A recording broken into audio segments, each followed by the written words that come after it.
అందరికీ నమస్కారం. నేను రజని, తహసీల్దార్ రామాయంపేట్. ప్రజావాణి కార్యక్రమము ఎప్పుడు జరిగే విధంగానే ఇవాళ కూడా యథావిధిగా కొనసాగింది. దాంట్లో భాగంగా మనకు 3 అప్లికేషన్స్ వచ్చాయి. ఒక 2 భూ విషయాలు అండ్ ఇంకోటి ఎఫ్ఎస్సి కార్డు, రేషన్ కార్డు గురించి వచ్చింది. సో ఎవ్రీ వీక్ కొనసాగే ప్రజావాణికి రామాయంపేట గ్రామ పట్టణ ప్రజలందరూ కూడా ప్రతి సోమవారం మీకు ఏదైనా రేషన్ కార్డు సమస్యలున్నా, భూ సమస్యలున్నా కూడా ఇక్కడ ప్రజావాణి జరిగే కార్యక్రమంలో ప్రతి సోమవారం ఉదయం 10 గంటల నుంచి 2 గంటల వరకు మీరు దరఖాస్తు చేసి మీ సమస్యను పరిష్కరించుకోగలరని తెలియజేయనండి. నేను ఇల్లు కట్టుకుంటే కరెంట్ మలేషియాకు అడిగినాను. అడిగితే ఆయన ఏమన్నాడంటే ఇస్తా ఈ గారితో మాట్లాడిస్తా అని చెప్పాడు. సరే అనేసి ఓకే పట్టాను. పునాది తీశాను, పిల్లర్ వేసాను, బేస్మెంట్ కట్టిన తర్వాత ఇబ్బంది అవుతుంది, వాటర్ కానీ వీళ్ళకి కానీ ఇబ్బంది అవుతుంది, ఎట్లా అని మలేష్ గారిని చెప్పాను. సార్ ఏమైనా చేయండి సార్ అని. రంజాన్ నెల ఒక పొద్దుండి అసలు ఈ శ్రీనివాసులు ఇల్లు కాడికి మొదలుపెట్టి ముస్తఫా వాళ్ళ ఇంటి దాకా నడిపించుకుంటా తోలుకపోయి మరీ మనసుకు బాధపడేటట్టు చేసి, కానీ అట్లే నేను బాధపడలే, ధైర్యం పోలే కానీ 7కైతే ఆడికి అనేసి కూడా నేను ముంగడి పోయినా వచ్చిన కాంట్రాక్ట్ ఏ గారితో కలిస్తే నాతో ఏం లేదు బాబు, కాంట్రాక్ట్తో మాట్లాడుకో వేసుకో అన్నాడు. సరే అనేసి ఓపిక పట్టిన. కాంట్రాక్ట్ని తోలుకొచ్చినాడు, రోడ్డు మీద కూర్చోబెట్టి కార్లో కూడా అడిగినాడు. 40,000 దాకా డిమాండ్ చేసిండు. నాకు చేస్తే కూడా సరే సార్ నాతో అంత కాదు, లేదంటే 14,000 కట్టగలుగుతాను నేను, కానీ అంత కాదు నాతోనే అని చెప్పాడు. 3-2 పోలు ఇస్తా, వైర్ నీ దాకా తీసుకొచ్చిస్తా అన్నాడు. సరే అని ఒప్పుకున్నాను. మళ్ళీ ఎంత బతిలాడిని ఇన్లేడైనా వెనకపోయే వరకు 27,000 అక్కడ లాస్ట్ విన్నాడు. సరే ఇస్తా సార్ అనేసి మాట్లాడాను.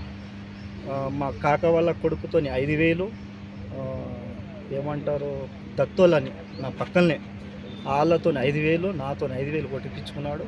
ఈయన కొట్టిపించుకోలేదు సార్, కాంట్రాక్ట్ అకౌంట్లోకి కొట్టుకున్నాడు. ఈయన అకౌంట్లోకి కొడితేనేమో దొరికిపోతానని ప్లాన్తోనో ఎట్లనో కొట్టించుకున్నాడు.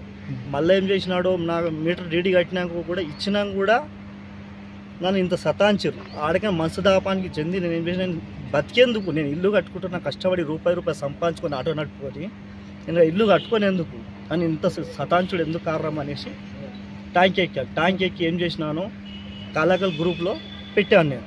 నాకు ఇది న్యాయం జరగాలి, మీరు ప్రతి ఒక్క దానికి చిన్నదానికి పెద్దదానికి వేస్తారు గ్రూపులల్లా, రాజకీయం కానీ ఏదే కానీ ప్రతి ఒక్కటి ఒక న్యాయంతో కొట్లాడేటోనికి ఎవరు పట్టించుకుంటలేరు. సర్పంచ్ పట్టుకుంటారు, వాళ్ళ నెంబర్ పట్టించుకుంటారు, ఎవరు పట్టించుకుంటలేరు. ఇప్పుడన్నా నేను నాకు సావన్న కావాలి, లేకపోతే నాకు కరెంట్ అన్న కావాలి అనేసి ట్యాంక్ ఎక్కాను. అప్పటికి ఎస్ఐ వచ్చారు. సయ్యద్ నువ్వు దిగా అంటే నేనేం చేశాను, సార్ మీకు వాట్సాప్ చేస్తున్నాను, నా పేపర్ మొత్తం చూసుకోండి, నాదేమో తప్పు ఉంటే నన్ను ఉరేసి చంపేసినా సరే నేను చేస్తాను కన్నా రెడీ సార్ అని చెప్పాను. లేదు సయ్యద్ మీరు బాధపడకండి, మీరు దిగండి, మీకు ఇమ్మీడియట్లీ మీకు కరెంట్ నేను ఇప్పిస్తాను అన్నారు. సరే అనేసి నేను ఏమన్నా ఎస్ఐ సార్ నాకు కరెంట్ అక్కడ బల్బ్ పెరిగేదాకా నేను దిగాను. 3,000 రూపాయలు పెట్టి తూప్రా నుంచి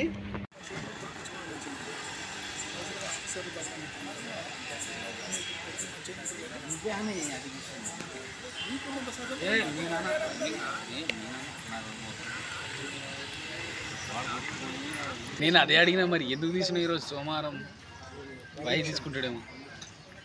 ఇట్లది అందరినీ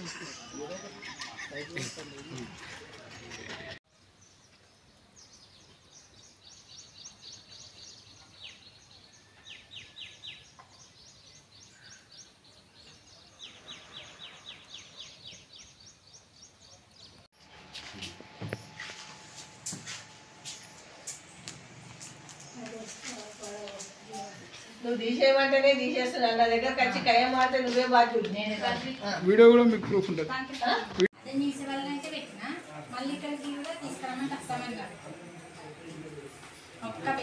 మీ అమ్మ మళ్ళా నేను సంతకం పెట్టలేదు, చూడాలి నా బిడ్డ రాయమని రాసిన అన్నది కదా, నువ్వు ఆమెతో